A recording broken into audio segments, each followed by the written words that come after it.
My name is David Sonnenschein. I work for SAP.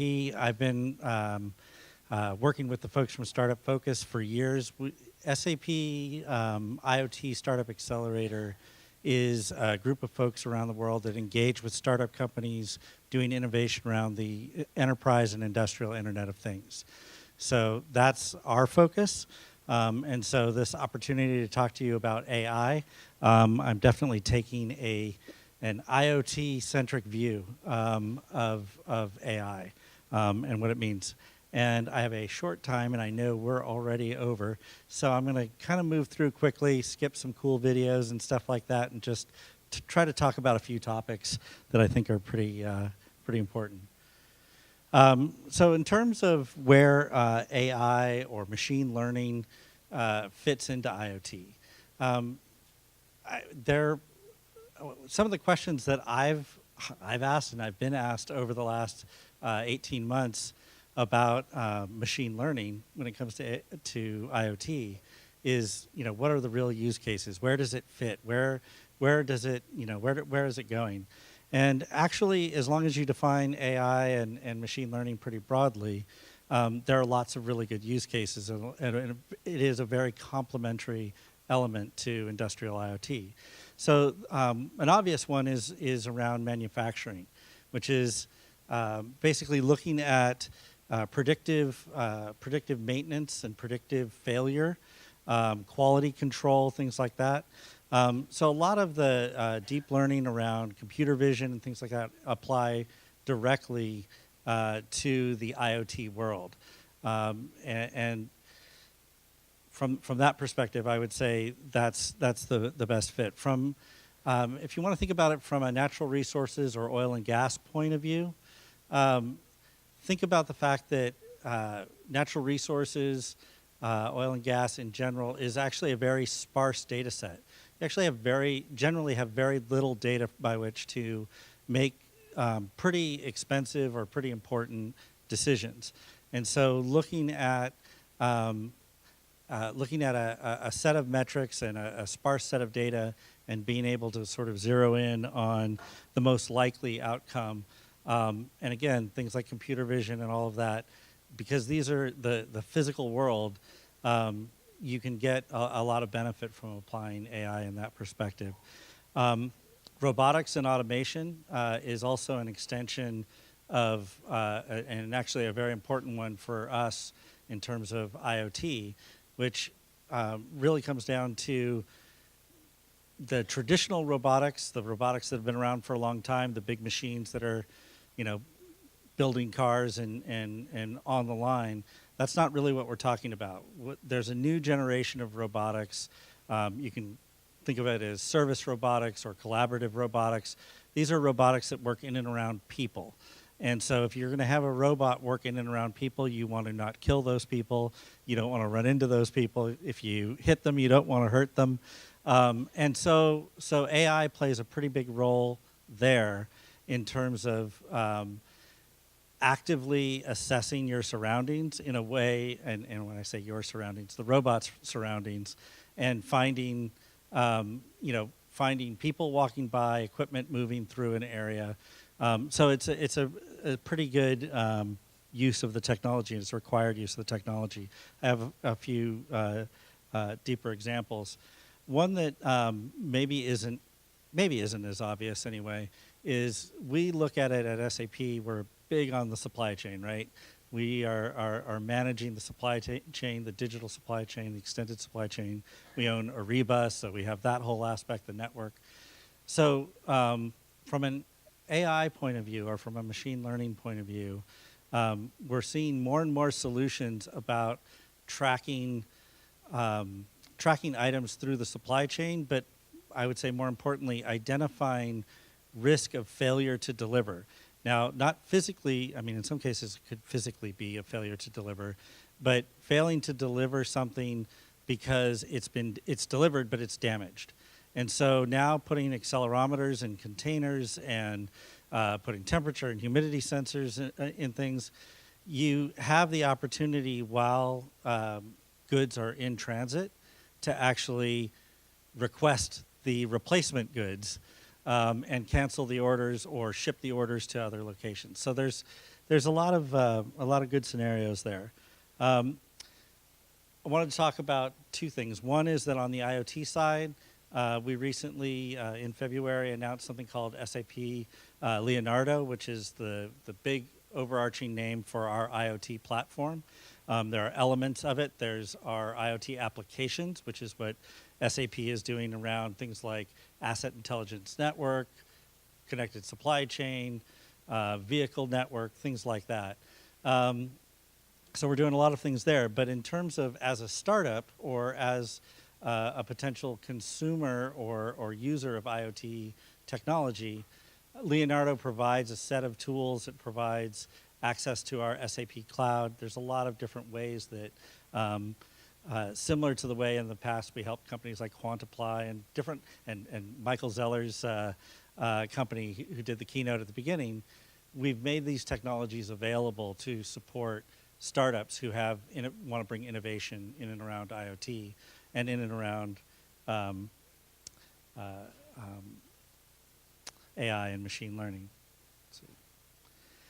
We also announced just recently something called SAP Clea, which is actually our deep learning, machine learning platform.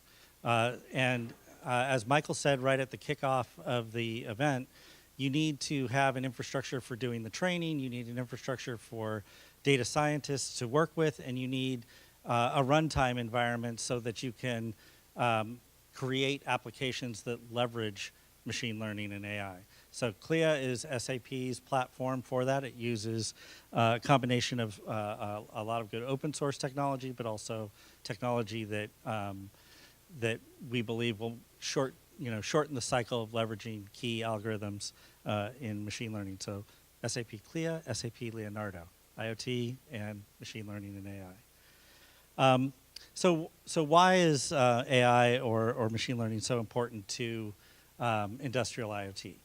The real issue is that, especially if you look back even 2 or 3 years ago, the conversation around Internet of Things was connecting things, right? And then everybody realized, okay, well, that's going to generate a lot of data, so it's a big data play, right? So big data and Internet of Things go together. But the real issue comes down to the fact that the Internet of Things is dealing with things that are in the real world, right? And so therefore they don't act like our traditional business systems, right? Sometimes they don't communicate, sometimes they send weird signals, and making sense and gaining insight from these things is actually pretty difficult.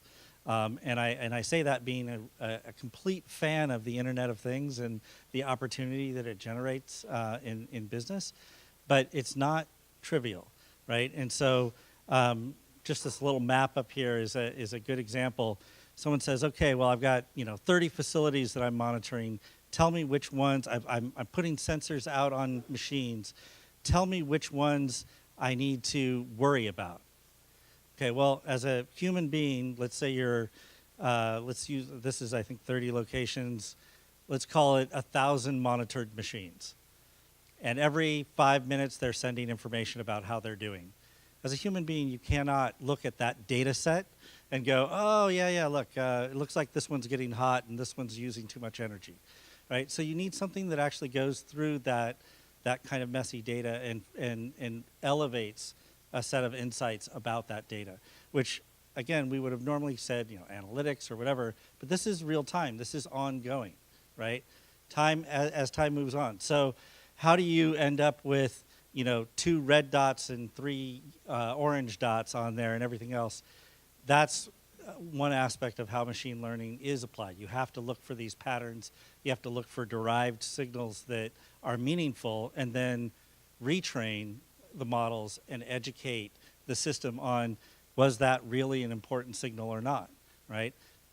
The example to kind of make it concrete, you have a machine that spins a tire. You put a big tire on it, it takes more energy. If energy is the thing you're monitoring, then that's not a signal that something's going wrong with the machine. It's just how it's being used. So how do you get through that noise? So how do you get to the insights? Another aspect, though, is insights from insights to action. Another key point of IoT is actually triggering meaningful events. And those events actually, because they work in the real world, are potentially involve a certain amount of risk and reward. And I used the example of robotics before.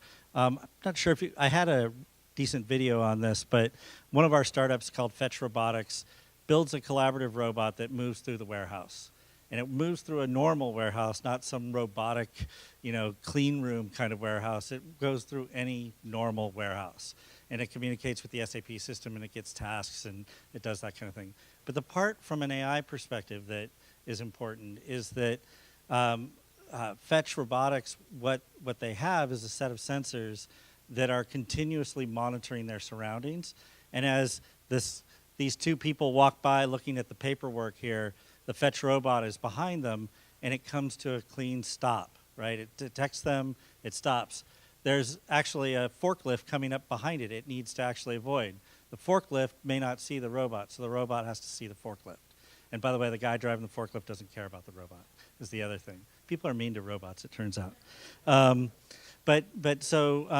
So really to be able to move to trigger actions to send the robot from A to B safely, autonomously, that's another key aspect of machine learning and kind of dynamic learning. This is our friends at Boston Dynamics. So if you guys have looked at robotics in the past, you've probably seen Boston Dynamics, really cool robots. This is one of their newer ones called Spot. And there's a great video of all the wonderful things that Spot can do. And look on YouTube for Spot and look for Handle, two really cool Boston Robotics robots. But honestly, the thing that kind of jumped out to me is Spot comes around the corner here, and there's bananas on the ground, banana peels on the ground, and sure enough, he goes flat out down. He falls. Now, for Spot to work normally, he's using computer vision. Right? So it's continuous computer vision technology. They've done some really great things with it. But at the end of the day, anyone who's done CV type technology, you will get the concept of how Spot knows where to put his feet, right? So that he can safely walk. But training Spot to identify banana peels on a hardwood floor, that didn't happen. And down Spot goes. So that's another key element of, if you want to automate the robotic, with robotics, you want to automate something, you actually have to understand pretty well what has happened and what hasn't happened in terms of training the models for computer vision. And so, since I spared you all the really cool videos, I am done. There we go.